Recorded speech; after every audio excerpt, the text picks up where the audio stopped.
제자들이 변화산에서 예수님의 변한 모습과 모세와 엘리야를 보고는 그 베드로가 우리가 초막 셋을 짓고 여기서 살았으면 좋겠습니다. 자기가 무슨 얘기를 하는지 모르고 그렇게 하죠. 그런데 사라지고 예수만 보이더라. 그의 말을 들어라 하고 내려갑니다. 일종의 변화산 같은 곳이 어떻게 보면 이쪽 우리의 수련의 기간입니다. 내려가면 무엇이 기다리고 있습니까?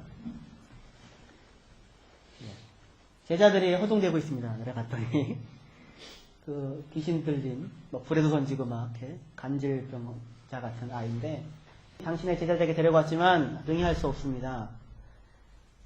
할 수만 있으면 도와주십시오. 할 수 있거든요. 무슨 말이냐? 믿는 자에게 능치 못함이 없다. 하고서 고쳐주십니다. 제자들이 와가지고 묻지요. 우리는 왜 못했습니까? 기도와 금식 외에는, 기도 외에는 이런 일가 나라할 수 없다.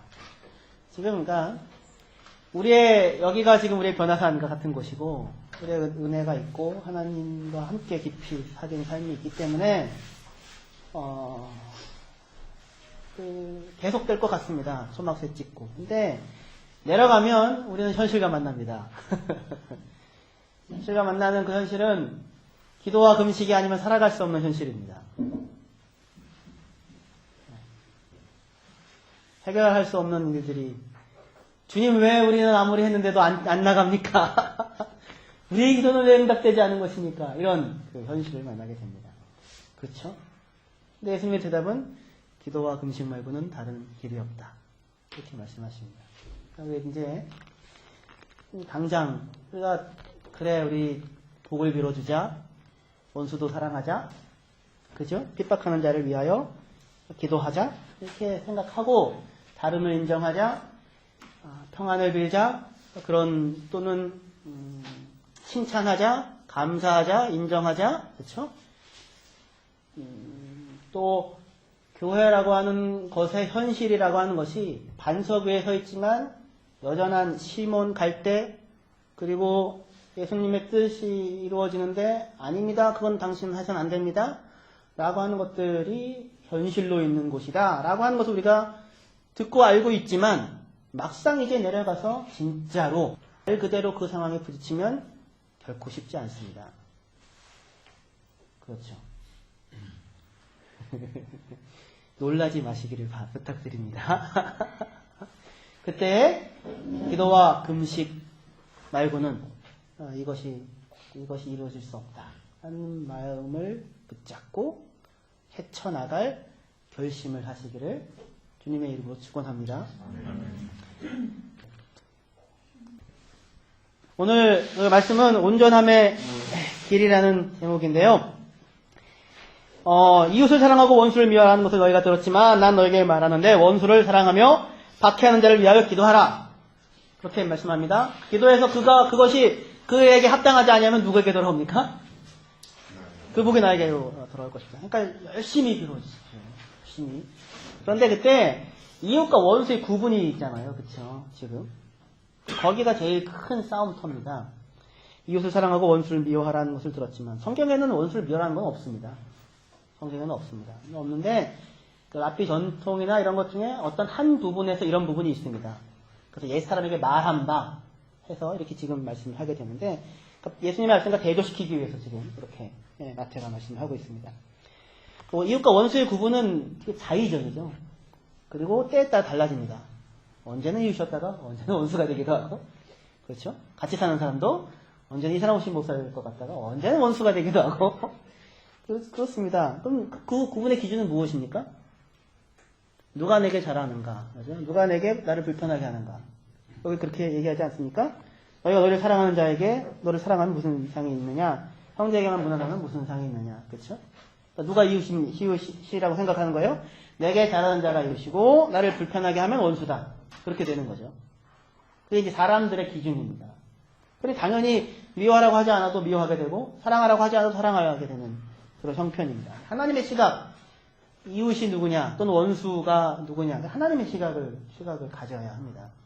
그럼 하나님의 시각에서 이웃은 누구입니까? 내게 잘 해주는 사람, 나를 사랑해주는 사람이 아니라 내 곁에 있는 사람이네요. 1차적으로 하나님이 붙여주신 사람들, 우리들 전부가 다 이웃입니다. 그렇죠? 또 한편으로 나의 도움이 필요한 자가 이웃입니다. 누가복음 10장이죠. 한번 찾아보겠습니다. 누가복음 10장 25절부터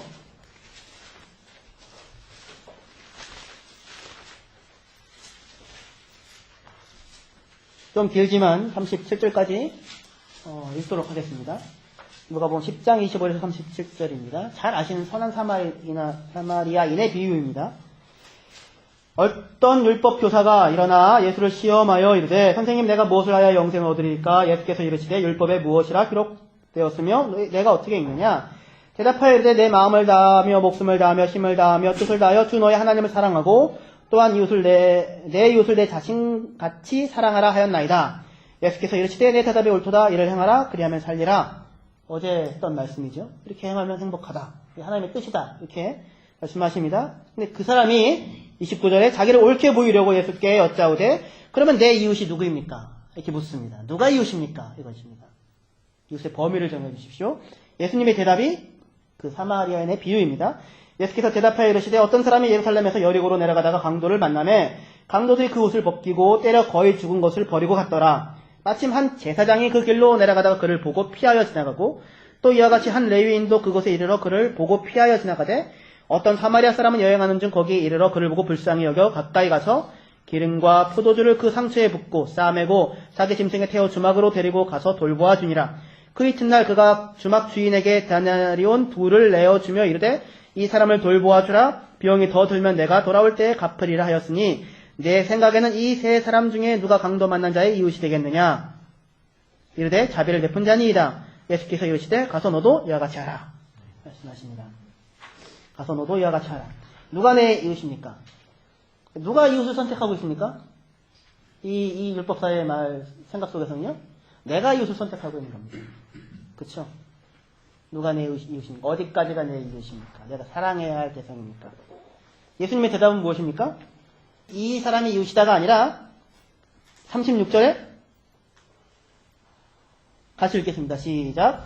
내 생각에는 이 세 사람 중에 누가 강도 만난 자의 이웃이 되겠느냐? 누가 이웃입니까? 이웃의 범위를 정해주십시오. 라고 하자 예수님은 여기까지가 이웃이다가 아니라 내 생각에는 누가 이 강도 만난 자에게 이웃이 되어 주었느냐? 다르죠. 무슨 얘기인지. 네? 내가 이웃을 선택하는 것이 아닙니다. 곁에 있는 누군가에게 이웃이 되어주는 것입니다. 곁에 있는 누군가. 도움이 필요한 사람이죠. 그러니까 내 도움을 필요로 하는 누군가가 우리의 이웃이라는 말입니다. 그러니까 여러분들은 다 저의 이웃이 되어주셔야 합니다. 왜냐하면 저에겐 여러분들의 도움이 필요합니다. 제가 여러분들 필요로 하는 것을 혹시 느끼십니까? 저는 정말 필요로 하는데요. 여러분들이 기회가 있습니다. 저의 이웃이 되어줄 수 있는. 내 도움을 필요로 하는 사람. 내 자식이 일단 당장 내 도움을 필요로 하죠. 그렇죠? 그에게 이웃이 되어주셔야 합니다. 내 부모님도 우리의 도움이 필요하죠. 예전에는 그렇게 커 보이던 아파요, 걔가. 이제는 그렇지 않게 보이시죠? 윤순이 님도 그렇게 하셨던 것처럼. 부모, 아내, 누구보다 나의 도움이 필요하고, 내 남편, 혼자서는 옷도 못 입는, 입혀주시는 대로 입어야 되는, 직장 동료, 내 도움이 필요합니다. 다 외롭습니다, 다. 한마디 걸어주면 고마워합니다. 네. 교회 식구들, 다 도움이 필요합니다.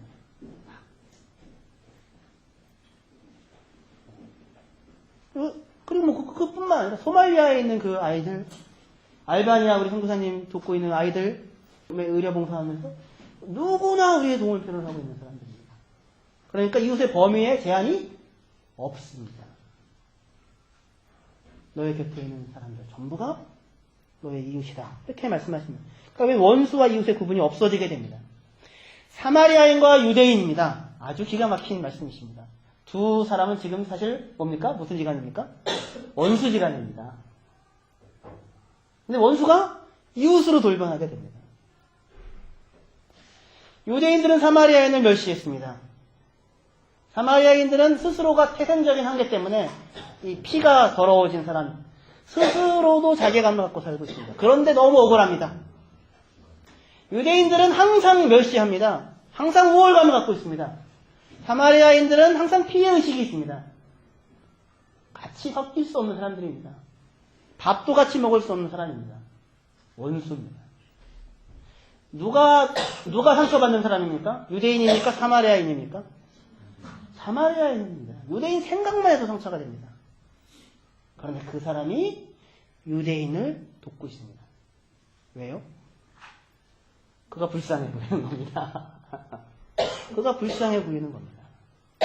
그러다 다른 모든 그 억울했던 그것들이 사라지고 그를 돕는 자의 자리에 서게 됩니다. 그가 자비를 베풀고 있습니다. 이것이 하나님께서 말씀하시는 너희도 하나님처럼 온전하라 라고 하는 그 온전함의 길입니다. 그리고 온전한 자의 자유입니다. 그 순간 사마리아인은 참으로 자유합니다. 세상에서 가장 행복한 순간입니다. 그렇죠. 유대인 지나가고 옆에 있는 것만으로도 가슴이 덜컥덜컥 하는 사람인데 끊임없이 자유가 없이 밤잠도 잘 자지 못할 수도 있는 사람이었는데 근데 그 사람이 유대인에게 자비를 베풀고 불쌍히 여기고 그리고 할 수 있는 충분한 것을 하는 그 순간 그는 자유롭습니다. 그는 빼앗김을 당하는 사람이 아니라 뭔가를 베풀고 있는 그 사람입니다. 축복하고 있는 사람입니다. 하나님의 온전함입니다. 하나님의 온전함은 그래서 구분하고 가르고 나누지 않는 것입니다. 이웃과 원수를 구분하고 나누지 않습니다. 우리 하나님께서 하나님 아버지처럼 너희도 온전하라고 하죠. 그는 그 선인과 악인에게 햇빛과 비를 주시는 분이시다. 선인이라고 햇빛을 더 많이 주고 선인은 다 얼굴 새카맣고 다 타가지고 악인들은 얼굴이 허여멀건해가지고 그렇게 하시지 않습니다. het빛과 비를 주십니다. 똑같이 주십니다. 나누고 구분하여서 선인에게 하나님께 잘하는 자에게 더 잘해주고 악하게 하는 자에게 잘 못하는 사람에게 더 악하게 하시지 않습니다. 여러분들 그 give and take라는 말 들어보셨습니까? 아니면 take and give라는 말 들어보셨습니까? give and take를 들어보셨죠? 그쵸? 그게 맞는 말입니다. take and give가 아니라. 근데 사람들은 어떻게 여러분들은 give and take로 살고 계십니까? 아니면 take and give로 살고 계십니까? 그래서 네. 그렇죠. 모든 사람들의 원리, 정의입니다. 정의. 받은 만큼 돌려주리라. 이게 정의입니다. 사람들이 오른쪽 뺨을 맞으면 왼뺨을 돌리는 게 아니라 나도 떼어주리라. 네가 나한테 선물을 해주면 나도 너한테 선물하겠다. 난 지금까지 살면서 한 점 부끄러움 없다. 네가 나한테 해준 만큼 내가 다 돌려주고 조금 더 줬다. 근데 이렇게 빚쟁이 같은 느낌으로 합니다. 갚아야 할 것들이 너무 많아요. 다 기억해서 갚아야 돼요. 그리고는 다 갚아놓고는 갚았는데 상대방이 나한테 안 주면 인간이 그 다음에 안 돌아오면 인간이. 근데 생각을 해보세요. 사람이 내가 준 거는 기억하잖아요. 내가 받은 거 기억합니까? 그렇지 않습니다. 내가 준 것만 생각하고 받은 거는 결코 생각하지 않습니다. 근데 사람 스스로 어떻게 생각하냐면 나는 받은 대로 반드시 돌려주고 살아왔다 지금까지. 한 점 부끄러움 없다 이렇게 생각한단 말입니다. take and give, 받은 만큼 주는 것입니다. 이 정신이 내게 무난하는 자에게 내가 무난하는 정신입니다. 나를 사랑하는 자에게 내가 사랑한다. 내가 사랑해준 사람 나 결코 모른 척한 적 없어. 나한테 무난한 사람, 인사하는 사람 결코 내가 모른 척한 적 없어. 이 정신에서 살게 되면 원수가 발생합니다. 어떻게 원수가 발생합니까? 내가 무난하는 자에게 내가 무난하고 내게 잘해주는 자에게 내가 잘해주었는데 그러다가 남이 내게 무난하지 않는다면 나도 그에게 무난하지 않고 그렇죠? 받은 만큼 돌려주니까 남이 내게 잘해주지 않는다면 나도 그에게 잘해주지 않는다면 그러면 뭐가 됩니까? 이웃에서 친구의 사랑하는 사이에서 금방 원수로 돌아서게 됩니다. 그러니까 원수라고 하는 것, 이웃과 원수의 구분은 어떤 정신에서 나와요? 받은 만큼 돌려준다. 정신에서, 정의의 정신에서 그 테이크 앤 기브의 정신에서 나옵니다. 하나님은 그렇지 않고 기브 앤 테이크, 주고 받는다에서 나옵니다. 주고 받는다. 근데 받는다가 이런 받는답니다. 나 줬는데 왜 안 줘? 그게 아니라 주고 또 주어서 상대방이 이렇게 열매를 맺어 그가 그 풍성하게 얻은 것을 가지고 언젠가 돌려주게 되어지기를 바라는 줌입니다. 농부의 수확과 같은 줌입니다. 무슨 얘기인지 아시겠죠? 1년을 열심히 수고하고 끊임없이 주죠. 끊임없이 주면 반드시 정직하게 결실을 맺게 됩니다. 우리가 부모가 자녀에게 하는 것이죠. 끊임없이 주죠. 그리고 언젠가는 분명히 받게 될 겁니다. 더 풍성하게. 하나님께서 우리에게 하시는 것입니다. 누가복음 지금 갖고 계시죠? 누가복음 6장 27절. 자.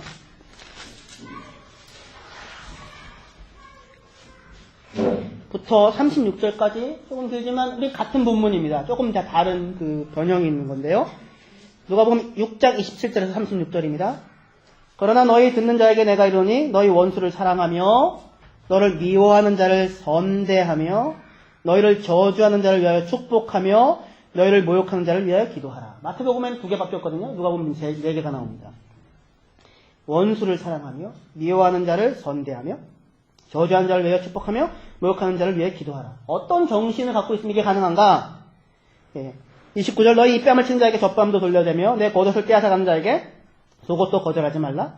내게 구하는 자에게 주며 내 것을 가져가는 자에게 다시 돌려달라고 하지 말며 남에게 대접받고자 하는 대로 너희도 남을 대접하라. 먼저 하라 이겁니다. 주라. 너희가 만일 너희를 사랑하는 자만을 사랑하면 칭찬받을 것이 무엇이냐? 죄인들도 사랑하는 자는 사랑하느니라. 너희가 만일 선대하는 자만을 선대하면 칭찬받을 것이 무엇이냐? 죄인들도 이렇게 하느니라. 너희가 받기를 바라고 사람들에게 구워주면 칭찬받을 것이 무엇이냐? 죄인들도 그만큼 받고자 하여 죄인에게 구워주느니라. 오직 너희는 원수를 사랑하고 선대하며 아무것도 바라지 말고 구워주라. 주라. 그리하면 너희 상이 클 것이요. 또 지극히 높으신 이의 아들이 되리니 그는 은혜를 모르는 자와 악한 자에게도 인자하시니라. 너희 아버지의 자비로우신 것 같이 너희도 자비로운 자가 되어라. 비판하지 말라. 그리하면 너희가 비판을 받지 않을 것이요. 정죄하지 말라. 그리하면 너희가 정죄를 받지 않을 것이요. 용서하라. 그리하면 너희도 용서받을 것이요. 주라. 그리하면 너희에게 줄 것이니 곧 후이되어 누르고 흔들어 넘치도록 하여 너희에게 안겨주리라. 너희가 헤아리는 그 헤아림으로 너희도 헤아림을 도로 받을 것이니라. 아멘. 30절에 다시 달라고 하지 말고 주는 겁니다. 31절에 먼저 대접하는 겁니다. 35절에 아무것도 바라지 않고 주는 겁니다. 주라. 38절에 그리하면 너희에게 주어질 것입니다. 두 가지 의미가 있습니다. 하나님이 너에게 갚아줄 것도 있고 하지만 그것만이 아닙니다. 후이 되어 누르고 흔들어 넘치도록 하여 너에게 안겨주리라. 누가요? 사람들입니다. 주어가요. 하나님이 아니에요. 그 사람이요. 너희가 헤아리는 그 헤아림으로 너희가 용서하면 정죄하지 아니하면 비판하지 아니하면 사랑하면 자비롭게 하면 반드시 그 사람도 너에게 그 이상으로 돌려줄 거라고요. 하나님이 주는 것이 아닙니다.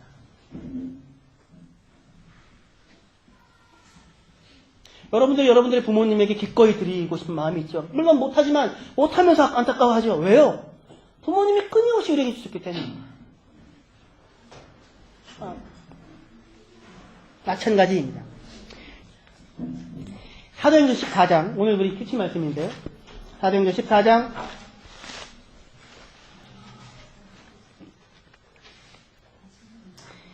하나님의 온전하신 같이 온전하라고 하는 그 길을 지금 걸어가고 있는 한 사람을 보게 됩니다. 그게 바울의 길입니다. 오늘 다 묵상하셨으니까 확인하실 수 있을 것입니다. 주는 삶입니다. 받은 만큼 돌려주겠어.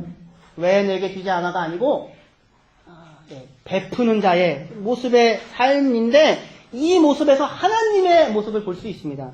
사도행전 14장 우리 5절 6절 보시면 이방인과 유대인과 그 관리들이 두 사도를 모욕하여 돌로 치려고 달려드니 그들이 알고 도망하여 루가오니아의 두 성 루스드라와 더베와 그 근방으로 갑니다. 이고니온은 있는데 바울이 복음을 전하고 있는데 사람들이 이렇게 따르려고 합니다. 안디옥에서부터 또 다른 곳에서 온 유대인들이 와가지고는 사람들을 충동질해가지고는 이 돌아서게 해서 바울을 돌로 치게 합니다. 모욕합니다. 이간합니다. 악감을 품게 했다고 했습니다. 사람들로 하여금 바울에 대해 악감을 품게 합니다. 그래가지고는 돌로 치려 하는 상태로까지 몰아갑니다. 바울이 뭘 했는데요? 아무것도 하지 않았는데. 사람이 참 웃깁니다. 그 안에 있는 게. 열심히 그들을 위해 복음을 전하고 있는데, 와서 있는데, 그 바울에게 마음이 혹해서 돌아온 사람들입니다. 근데 유대인들이 와가지고 막 쑤시고 다녀서 저 인간 봐라 뭐 이렇게 뭐라고 했는 어떤 기술이 있는지 모르겠어요. 이 사람들이 마음이 돌아섰어요. 상당 부분이. 그래가지고 그 사람들이 바울을 돌로 치려고 했던 것입니다. 여러분들이라면 어떻게 하겠습니까? 바울은 어떻게 했어요? 6절에 돌로 치려고 달려드니 그들이 알고 도망갑니다. 할렐루야. 도망가십시오. 이 지혜로운 일입니다. 돌려주리라. 이거 아니잖아. 도망갑니다. 근데 도망가는 게 영원히 도망간 거 아닙니다. 뒤에 보시면 다시 옵니다. 그들을 살려야 하기 때문에 다시 옵니다. 하지만 지금 갚지 않고 그들이 그 억울한 모욕과 이런 것들 다 당했을 텐데 그냥 듣고 돌려치려는 상황에서 얼른 피하여 도망갑니다. 기도하면서 갔겠죠. 하나님 저들의 마음을 바꿔주십시오. 그리고는요. 루스드라에 가서 그 다음에 이고니에서 루스드라에 가서 걷지 못한 사람을 고칩니다. 그랬더니 막 신이 강림했다고 해가지고 막 난리를 치죠. 그랬더니 사도행전 14장 16절 17절에 바울이 깜짝 놀라가지고 옷을 찢으며 얘기합니다. 16절에 하나님이 지나간 세대에는 모든 민족으로 자기들의 길들을 가게 방임하였으나 그러나 자기를 증언하지 아니하신 것이 아니니 곧 여러분에게 하늘로부터 비를 내리시며 결실기를 주시는 선한 일을 하사 음식과 기쁨으로 여러분의 마음에 만족하게 하셨느니라. 이렇게 말씀합니다. 저는 이 말씀을 읽는 순간 전율이 막 그냥 온몸이 찌릿찌릿하게 흘러가더라고요. 석집사님도 저는 그렇습니까? 같은 교회였어요. 예. 하나님이 지나간 세대에는 모든 민족으로 자기들의 갈 길을 가게 그냥 내버려둬서 하나님 모르는 악한 사람들이었어요. 악하든 어쨌든. 그런데 이놈의 자식들 너희들은 그냥 직사에 고생을 해야 돼. 그게 아니었다고요. 햇빛과 비를 의인과 선인에게 주신다고 하는 것이 그냥 꾹 참고 뭐 이런 게 아니라 어떻게 해요? 17절 여러분에게 하늘로부터 비를 내리시며 결실기를 주시는 선한 일을 하사 음식과 기쁨으로 여러분의 마음을 만족하게 하셨다고 합니다. 할렐루야. 그리고 우리 하나님이십니다. 하나님을 모르는 자들, 원수를 행하고 있는 자들에게 그냥 먹을 것 겨우 죽지 않을 만큼 주시는 것이 아니고 만족하게 하사 기쁨과 만족과 결실을 충분히 누리도록 허락하셨던 하나님, 그 모습으로 자기를 계시하시는 것입니다. 그것이 그 하나님의 마음이 원수를 이웃으로 돌려놓는 마음이며 그 마음을 가지고 있는 바울이기 때문에 지금 복음을 전하고 있고 도망가는 일을 하게 되는 것입니다. 그런데 바로 이 사람들이 신이다라고 했던 그 사람들이 그 유대인들이 또 합니다. 거기. 그래가지고 또 무리를 충동합니다. 그래가지고 그 사람들이 바울을 돌로 칩니다. 야, 신이 내렸다 했던 그 사람들입니다. 유대인들과 더불어서 돌로 칩니다. 얼마나 배신감과 뛰어땐 언제고 항상 그렇죠. 너무 이렇게 너무 좋아하던 사람이 더 쉽게 그렇게 되지 않습니까? 막 이랬던 사람들이 그 말을 듣고는 돌로 칩니다. 밖에 내다 버립니다. 바울이 어떻게 합니까? 여러분들이라면 어떻게 하겠습니까? 주여 저주를 내려주셔서 그죠? 요한과 야고보가 그랬잖아요. 보아너게 우리의 자식들 그냥 한 방에 그냥 어떻게 이럴 수가 있습니까? 그 마음이 들 수도 있을 텐데 그렇지 않고 툭툭 털고 일어나서 그 성에 다시 들어갑니다. 하루를 유효합니다. 뭐 했겠습니까? 쉬셔야죠. 다분들 피처선 얘기했을 텐데. 그리고는 다음날 더베로 가서 거기서 복음을 전합니다. 그리고는 다시 그 자기를 돌로 쳤던 루스드라에 가서 제자들을 붙게 하고 그리고 다들 돌려치려고 했던 이곤으로 가서 또 제자들을 굳게 하고 안디옥으로 갑니다. 모든 사람들에게 주는 사람으로 섭니다. 그러자 열매들이 생깁니다. 돌로 맞는데 분노하지 않습니다. 자유합니다. 온전합니다. 갈라놓지 않습니다. 그리고 줄 것을 생각합니다. 그리고 주면 반드시 그들의 결실과 열매가 되어 하나님께 드릴 것이고 내게 드릴 것이라고 믿고 살아가고 있는 것입니다. 어떻게 여러분들 자유롭게 살고 싶으시죠? 행복하게 살고 싶으시죠? 그러면 받은 것을 받은 대로 돌려주리라가 아니라 주고 또 주리라. 그러면 반드시 결실이 있고 열매가 맺힐 것이다.